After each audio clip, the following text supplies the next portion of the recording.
हाय। आज हम लोग मोटिवेशन के जिस थ्योरी पे बात करेंगे वो है हर्जबर्ग्स टू फैक्टर थ्योरी। हर्जबर्ग ने 200 इंजीनियर्स और अकाउंटेंट्स पे एक रिसर्च कंडक्ट किया था यूएसए में। उन्होंने इंटरव्यूज लिया था उन सारे इंजीनियर्स एंड अकाउंटेंट्स का। जो सैंपल साइज है वो है 200 है, ठीक है। उन्होंने उन लोगों से इंटरव्यूज पे कुछ क्वेश्चंस पूछा था जिसके बेसिस पे उन्होंने टू फैक्टर्स जो है उनको डेवलप किया था। तो क्वेश्चंस क्या पूछा था उन्होंने?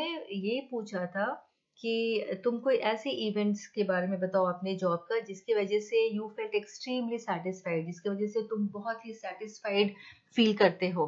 ठीक है, पहला क्वेश्चन ये था। दूसरा पूछा था कि कोई वो इवेंट बताओ, जस्ट इसका ऑपोजिट, कोई वो इवेंट बताओ अपने जॉब का जिसकी वजह से तुम बहुत ज्यादा डिससेटिस्फाइड फील करते हो।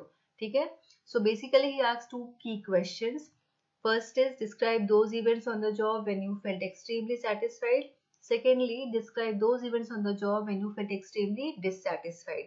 ठीक है, तो एम्प्लॉयज ने जो आंसर्स दिए थे, मतलब जो 200 लोगों ने जो आंसर्स दिए थे, उसके एनालिसिस के बाद हर्जबर्ग ने क्या किया कि वो सारे फैक्टर्स जिसकी वजह से एम्प्लॉयज को जॉब सेटिस्फैक्शन फील हो रही थी उनको उन्होंने नाम दिया मोटिवेटर्स, और वो सारे फैक्टर्स जिसकी वजह से वो लोग काफी डिससेटिस्फाइड फील करते थे उनको उन्होंने नाम दिया हाइजीन फैक्टर्स।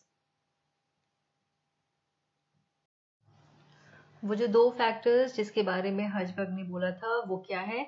मोटिवेटर्स और हाइजीन फैक्टर्स। मोटिवेटर्स के अंदर क्या है? Achievement, recognition, responsibility, advancement, job itself. Achievement, जब एम्प्लॉय एक सेंस ऑफ अचीवमेंट फील करता है, जब कोई चैलेंजिंग गोल उसने पूरा कर लिया। जो रिकॉग्निशन उसे मिलती है, जो रिस्पॉन्सिबिलिटी ही गेट्स, जब एक ड्यूटीज उसे असाइन होती है, दैट एडवांसमेंट, या फिर जॉब जब बहुत इंटरेस्टिंग, बहुत चैलेंजिंग, बहुत मीनिंगफुल होता है। तो ये सारी जो चीज़ें हैं ना, इसे हम लोग क्या बोलते हैं? मोटिवेटर्स है। और ये सारी की सारी चीज़ें जो हैं they are actually job related factors. इसलिए इसको हम जॉब कंटेंट फैक्टर्स भी बोलते हैं, because these are directly related with the job. लेकिन हाइजीन फैक्टर्स जो है इसमें क्या है? Salary, technical supervision, working conditions, company policies, relationship with supervisors, ये सारी की सारी चीजें जो हैं these are hygiene factors. These are actually जो बाहर के, जो जॉब के आसपास के जो फैक्टर्स है वो है, ये डायरेक्टली रिलेटेड नहीं है जॉब से। इसलिए इसको हम क्या बोलते हैं? Job context factors. तो हर्जबर्ग ने ये बोला था कि हाइजीन फैक्टर्स और मोटिवेटर्स, ठीक है, इनका क्या रोल है ऑर्गेनाइजेशन में?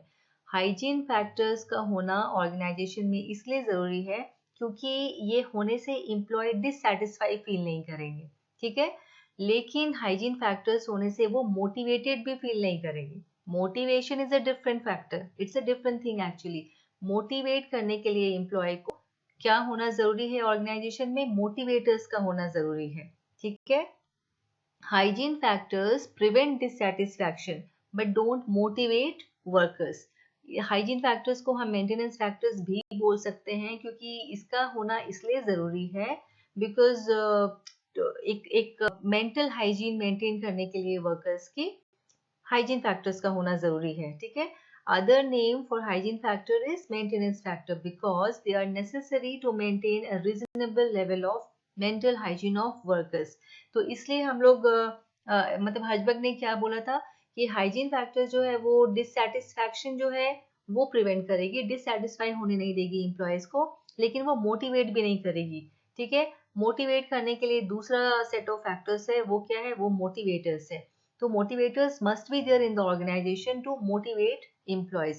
Workers feel motivated when motivators are present, but its absence doesn't dissatisfy them. ठीक है, सिंपल सा अगर हम इसको समझने की कोशिश करें तो वो ये है कि हाइजीन फैक्टर्स इसलिए जरूरी है ताकि एम्प्लॉय जो है वो डिससेटिस्फाई फील नहीं करे, लेकिन हाइजीन फैक्टर्स के होने से एम्प्लॉय मोटिवेटेड फील नहीं करती है। मोटिवेटेड फील करने के लिए मोटिवेटर्स होना जरूरी है। Okay, so this was all about Hertzberg's two-factor theory. Thank you for watching.